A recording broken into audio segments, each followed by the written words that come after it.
Добрый вечер, друзья.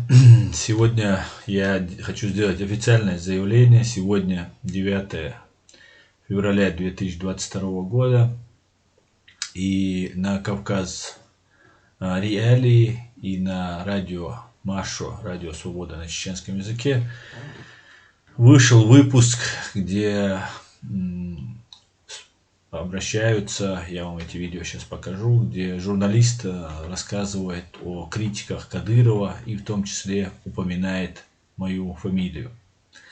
Я неоднократно заявлял, что я являюсь не только лишь критиком Кадырова, я являюсь и критиком, и врагом фашистской части России, и банды, террористической банды ФСБ, и лично Путина, Патрушева и других террористов, которые совершили геноцид над моим народом при попустительстве всего мирового сообщества.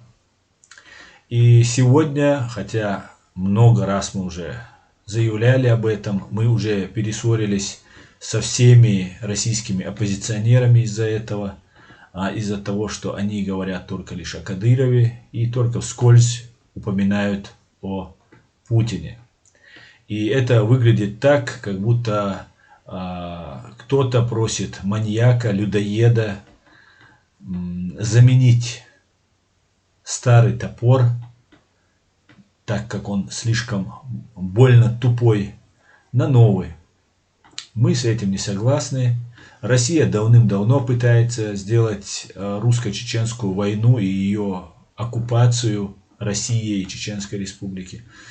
Последние 4 века пытаются нас оккупировать, а в последнее время усиленно, активно, откровенно, нагло пытаются сделать из этого внутренний конфликт, чеченский конфликт, то есть гражданский конфликт. И в связи с этим в 1997 году, и ранее, конечно, но в 1997 году можно было воочию убедиться, как первое лицо России Борис Ельцин на встрече с президентом Чеченской Республики Ичкерия Зелимханом Яндарбиевым, на встрече в Кремле, на переговорах, хотел посадить Яндарбиева напротив Завгаева, своего человека, поставленного в Чечне, своей марионетки. И все видели, весь мир был свидетелем, какая реакция была у нашего президента. И, соответственно, этой же реакции мы, как граждане Чеченской Республики Ичкерия, можем придерживаться.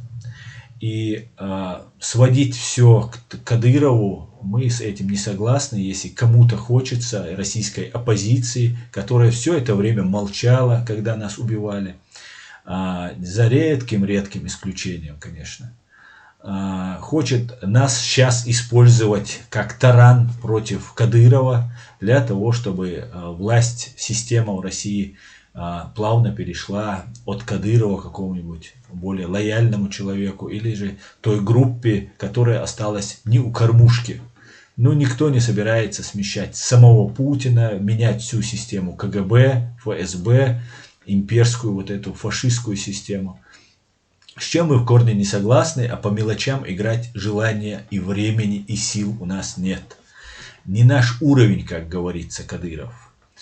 В связи с этим много раз, и абсолютно я не верю, что что почти как российский себя ведущий Кавказ Реалии на деньги американских налогоплательщиков и радио Маша на чеченском языке, который только лишь теперь переводит то, что пишут русские.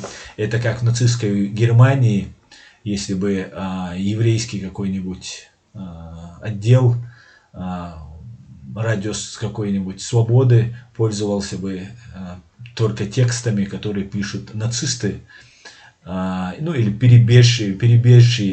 перебежавшие нацисты на сторону, допустим, американцев или англичан. И это вся воля и свобода чеченцев. Конечно, в этом вина есть и самого коллектива радио Маша, но это уже другая история, о которой в следующий раз обязательно мы тоже поговорим. Российские оппозиционеры недавно провели митинг в нескольких городах, в 2 городах Европы. Там были как ведущую роль, да, на это, организаторскую роль в этом играли российские оппозиционеры, а так, конечно, там были использованы обманутые граждане Чеченской Республики Ичкерия, которые, если бы вот это все разъяснить, то, что я говорю, или хотя бы они поверили бы, некоторые еще имеют свойство не верить в очевидные вещи, то они, конечно, бы не пошли бы туда. На этих митингах и на других своих призывах российские оппозиционеры чеченской национальности, будем так о них говорить, призвали Путина. Один потребовал прекратить преследование родственников в Чеченской Республике и потребовал от Путина об этом. Другой попросил Путина заменить Кадырова, потому что этот уже все. И другой, уже русскоязычный оппозиционер Илья Яшин, который является таким же соучастником и пособником или немым свидетелем геноцида, военных преступлений против чеченского народа, попросил собрать петицию, какие-то голоса. Конечно, это всего лишь пиар.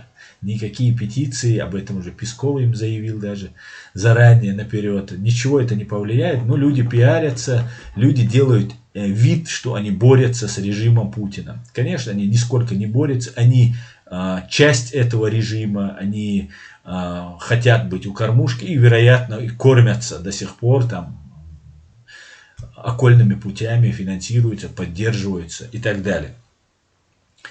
Так вот, никогда Яшин не говорил о военных преступлениях в Чеченской Республике, о законной демократической борьбе, начиная от Джохара Дудаева, чеченского народа, борьбе за свое право жить свободно. Никогда Яшин не говорил о терактах, убийствах, взрывах домов в 1999 году, совершаемых его спецслужбами. Никогда Яшин не каялся перед чеченским народом по православной христианской традиции, как когда-то это сделал Вилли Брандт, не стал на колени перед чеченским народом и не извинился. Наоборот, он подливает масло в огонь и разжигает третью русско-чеченскую войну, точнее, очередной геноцид чеченского народа под видом, когда они будут под видом кадыровцев мочить всех подряд. Конечно же, Кадыров преступник, чтобы не было здесь разнотолков, я вынужден каждый раз и это подчеркивать. Конечно же, Кадыров преступник, любой человек, убивший хотя бы, или под его руководством, убивший хотя бы одного невинного человека, конечно же, является преступником. На Кадырове их сотни и тысячи, но они меркнут, преступления кадыровские меркнут перед преступлением фашистской России, которые были совершены на территории моей страны, Чеченской Республики Ичкерия,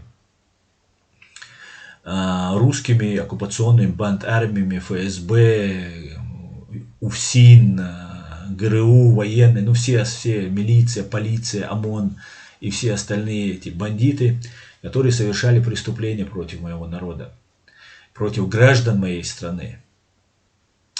И мы об этом много раз говорили. Говорили, но, видимо, не доходит. В связи с этим я хочу сказать, что Кавказ Реалии, который сегодня меня поставил в один ряд с российскими оппозиционерами, напомнить им о принципах поведения журналистов, о декларации принципов поведения журналистов, которая на Международной Федерации журналистов была принята на Втором Всемирном Конгрессе Международной Федерации журналистов в Бордо 25-28 апреля 1964 года. С изменениями внесены на 18-й Всемирном Конгрессе Международной Федерации журналистов в Хельсинки 2-6 июня 1986 года.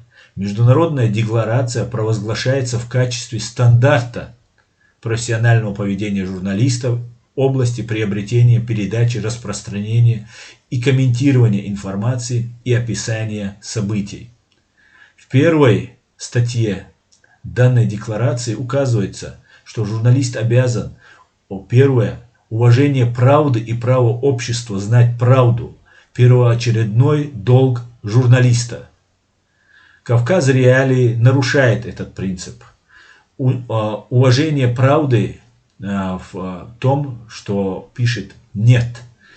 И также в какой-то степени, конечно же, меня можно назвать критиком Кадырова, но это подмена понятий, что также указывается в статье 8 данной декларации. Вторая же статья данной декларации звучит так. Осуществляя профессиональную деятельность, журналист обязан отстаивать принцип свободы при честном сборе и публикации информации и право на честный комментарий и критику. Так вот, я честно комментирую и хочу получить сатисфакцию по этому поводу. Я требую удалить это видео, где я указываюсь к критикам Кадырова, только лишь критикам Кадырова. Вы можете указать критик Кадырова в России и банды ФСБ. Можете сказать Путина и ФСБ. Тоже не имеет значения. Можете Патрушева написать. Но в одном контексте Кадырова я не согласен с этим.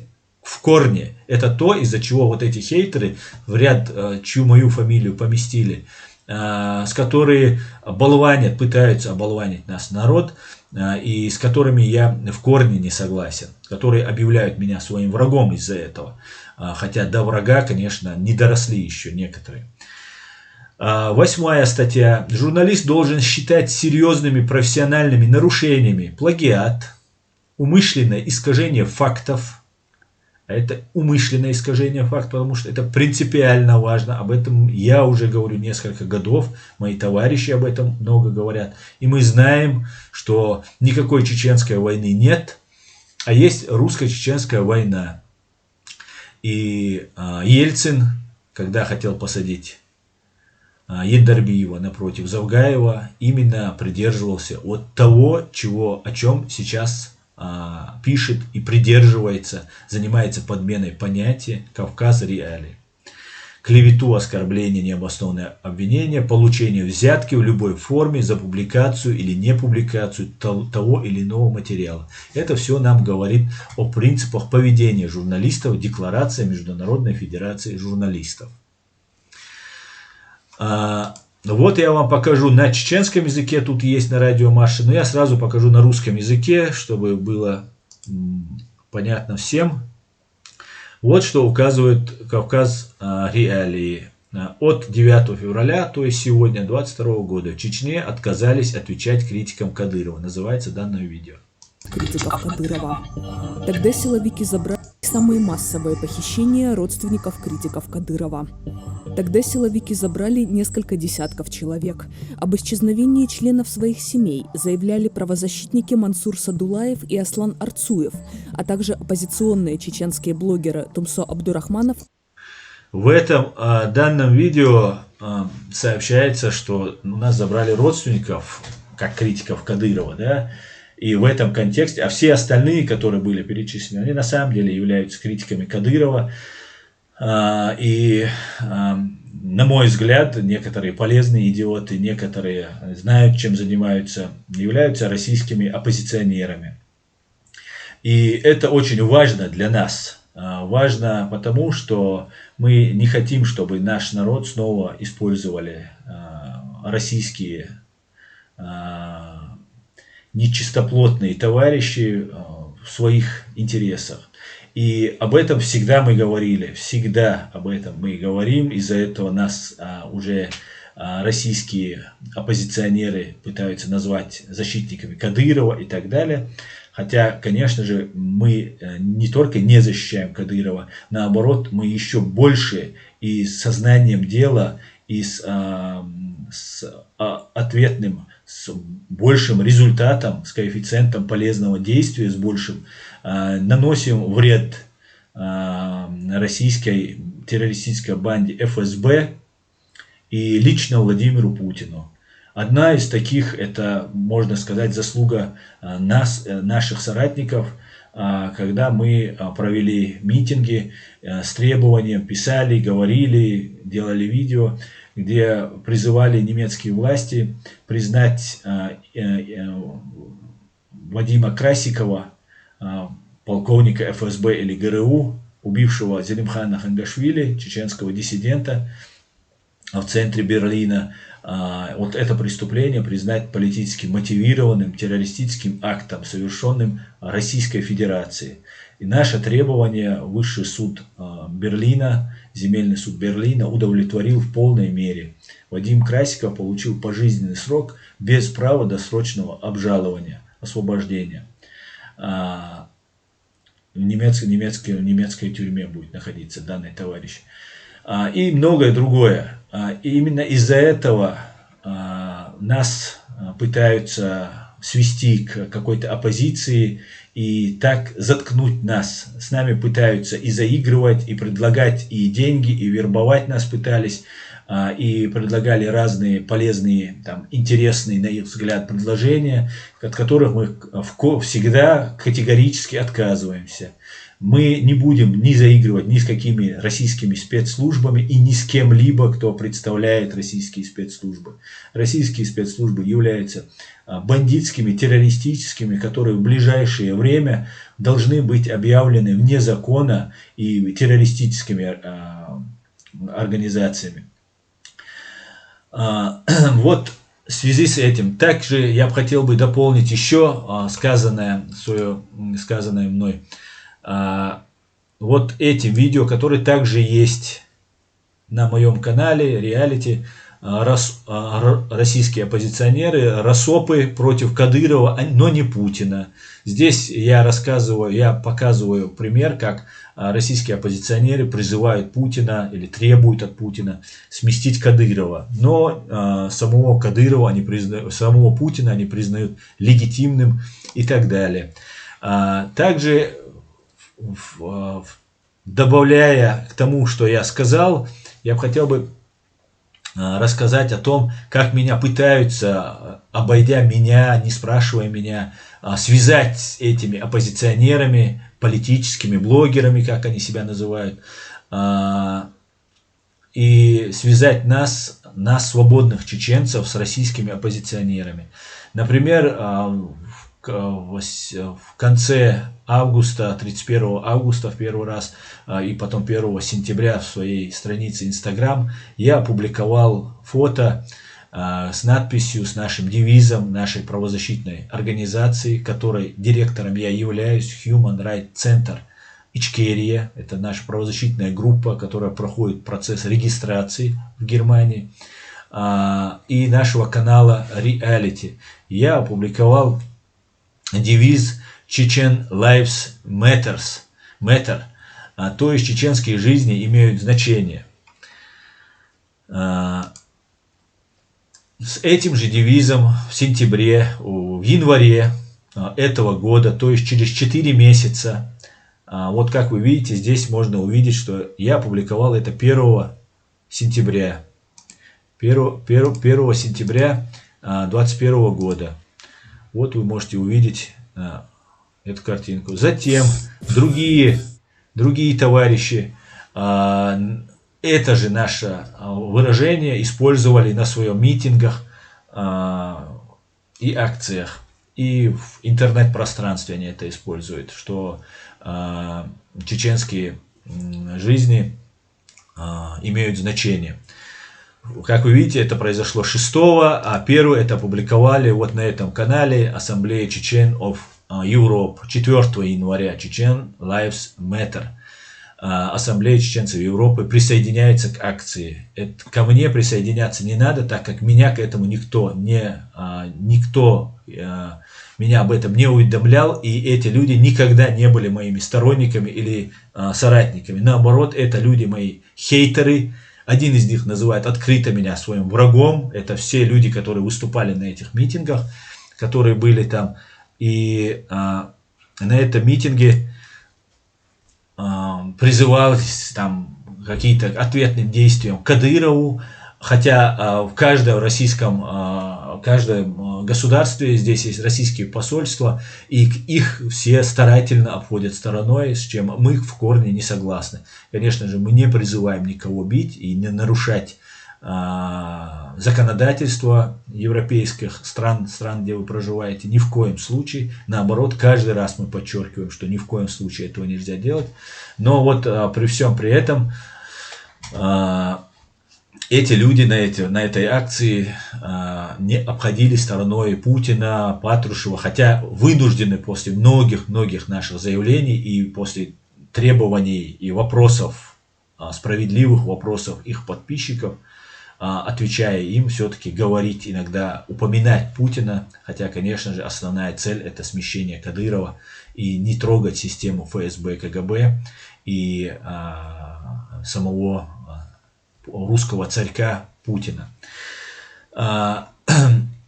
Вот хотел бы тоже по этому поводу сделать объявление, что никакого отношения ни к Ассамблее чеченцев Европы, ни к правительству Чеченской Республики Ичкерия в лице Ахмеда Закаева и его Ассамблеи чеченцев, есть еще такая организация, ни к ней, ни к этой ассамблее, ни к каким-либо политических блогеров, которые есть на этом канале, вы можете посмотреть на моем канале Reality HRCI, Human Rights Center Ичкерия, где что мы не имеем ни к ним, ни я, ни наш центр, ни наша группа не имеем отношения ни к тем акциям, которые они проводят. Мы не возражаем, чтобы они использовали наш девиз, наше выражение. Это хорошо, если будет максимально распространяться это выражение. Но при всем при этом заявляем, что к внутрироссийской оппозиции мы никакого отношения не имеем и иметь не собираемся. Спасибо за внимание. И самое главное, я оставляю право за собой, если Кавказ Реалии не удалит мою фамилию из этой фальсификации, где меня приравнивают к критикам, всего лишь критикам Кадырова, о чем я, опять же говорю, упорно борюсь, я оставляю право за собой обращаться в компетентные органы и жаловаться на журналистов и на Кавказ Реалии. Поверьте мне, если я начну за что-то берусь, я могу так достать, что мало не покажется. Поэтому, соблюдая журналистскую этику, я прошу вас удалить мою фамилию из перечня вот этих моих хейтеров и врага, которые являются критиками Кадырова, кто умышленно, кто нет, являются оппозицией российской. Я свободный гражданин, я и мои соратники, и 95% чеченцев, в том числе даже те, кого оболванили этой своей пропагандой. Мы являемся свободными чеченцами свободного, независимого, временно оккупированного чеченского государства Чеченской Республики Ичкерия. С уважением, директор Human Rights Center Ичкерия Аслан Арцуев. 9 февраля 2022 года. Спасибо за внимание.